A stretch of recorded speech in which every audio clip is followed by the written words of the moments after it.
fois-ci, c'est un monsieur. Monsieur de Beketch, mercredi 8 novembre, au cours de votre émission, lorsque vous traitiez du problème de la vache folle, vous avez traité d'abruti d'abord le chef de l'État et ensuite les Français. J'ai trouvé l'attaque vraiment trop brutale. Il me semble que le journaliste que vous êtes doit trouver sans grande difficulté quelques termes qui, sans heurter vos auditeurs, affirmeront aussi bien votre façon de voir les événements. Après tout, nous écoutons Radio Courtoisie. Laissons l'agressivité aux autres. C'est peut-être une façon de se faire entendre. Dans mon dictionnaire, abruti égale stupide et incapable de comprendre de quoi vous donnez les complexes. Alors, sur ce point, je dois dire que d'abord, j'ai déjà expliqué que la courtoisie, pour moi, c'était pas la politesse des salons. La courtoisie, c'est la façon dont j'entends le mot courtois dans Radio Courtoisie, c'est au sens médiéval de chevaleresque. Voilà. Donc la courtoisie, c'est pas toujours la politesse. On se file aussi des coups de colichemard avec courtoisie. Vous n'êtes pas obligé d'être d'accord. D'ailleurs, ça m'indiffère profondément. Je vous dis ma position. J'ai plus le droit de faire des grimaces à la radio. Surtout à la radio. Alors, surtout les grimaces à la radio. D'ailleurs, les Français ont souvent voté pour De Gaulle, qui les traitait de veaux avec assiduité tout de même.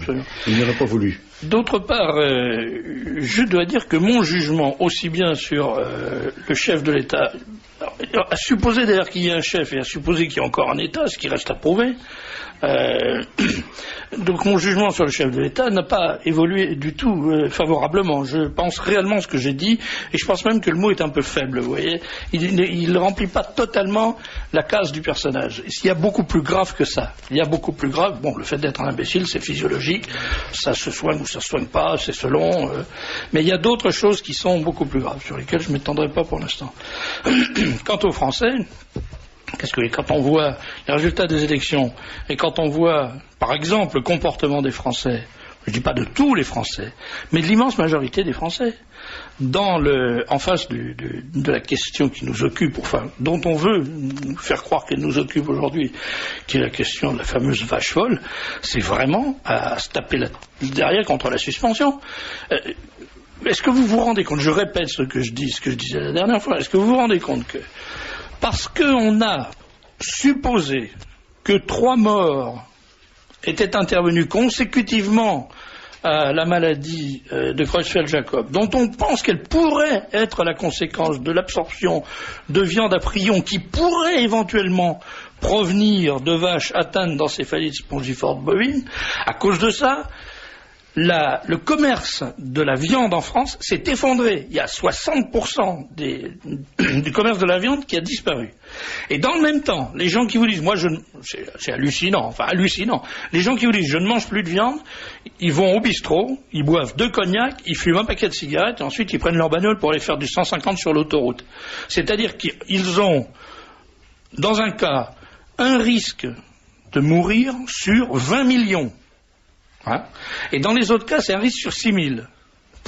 Il y a en France 150 000 personnes, j'ai vérifié le chiffre dans Quid, 150 000 personnes qui meurent tous les ans d'alcoolisme ou de tabagisme.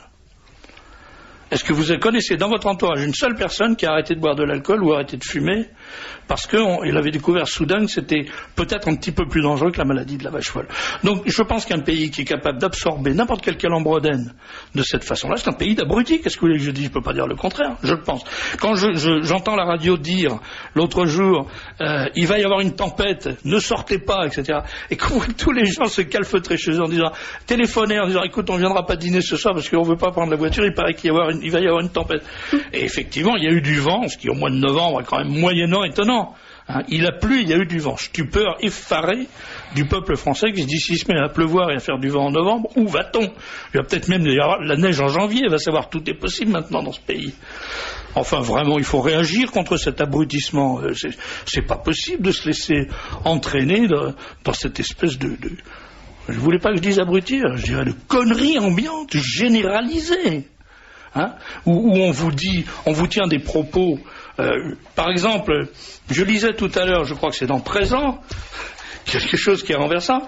Il y a un magistrat qui explique que, je crois que c'est là, qui explique que voilà, le bâtonnier de Paris, le bâtonnier de Paris lance une pétition contre la peine de mort aux États-Unis. Pourquoi il lance une pétition contre la peine de mort? Alors il le dit, c'est dans présent, parce que la peine de mort est une négation de l'individu qui est par essence en devenir. Par essence en devenir, ça c'est le langage de bâtonnier. Moi j'ai connu une époque où les bâtonniers parlaient français, mais apparemment ça a changé. Mais le bébé qui est dans le ventre de sa mère, c'est pas l'individu qui est par essence en devenir, celui-là. On en tue 250 000 par an. En France, aux États-Unis, je sais pas combien, probablement 5 fois plus. Ça, tout le monde s'en fout. Mais alors, le type qui a massacré une famille entière, violé une petite fille qu'il a égorgée et tout, alors lui, qu'on le base à la chaise électrique ou à la friteuse ou à la chambre à gaz, alors là, abomination de la désolation, parce que c'est un individu en devenir. Effectivement, pour l'instant, il est assassin, et il est probablement en devenir comment on appelle ça, un serial killer. Voilà, oui. Et il y a quand même un certain nombre d'États du Sud qui sont contre l'avortement, et ce sont les mêmes qui sont pour la peine de mort pour les crapules quand même. Il y a une logique là-dedans. Il y a une logique là-dedans, effectivement. À propos des États du vote présidentiel américain, moi je me remets pas, je pense que je vais faire une démonstration de rire à force, parce que c'est trop. Ça c'est trop. Ce pays qui donne des leçons au monde entier, qui prétend aller contrôler les élections au Kamtchatka, en Côte d'Ivoire, tout, qui est pas foutu de savoir combien de gens ont voté pour l'un ou pour l'autre, en faisant des petits trous dans des cartes. Et le pire, c'est que ces gens sont pas capables de faire les trous dans les cases en face des noms.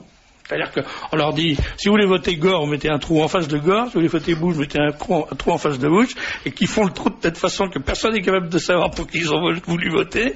Si vous voulez, quand je dis que les Français sont des abrutis, il va falloir que je trouve mon dictionnaire de synonymes pour définir les Américains. Parce que, enfin, c'est ahurissant. Eh bien, on vit dans un monde de total abrutissement, c'est-à-dire que tout le monde avale n'importe quel calembredène, marche sans réagir dans n'importe quel truc. Je prends Le Monde, par exemple, de ce soir, et je vois ce titre renversant: les femmes sont l'avenir de l'armée de terre française. Non mais est-ce que vous avez entendu ce que je viens de dire? Qu'est-ce que sont les femmes? L'avenir de l'armée de terre française. C'est ça les femmes en 2000?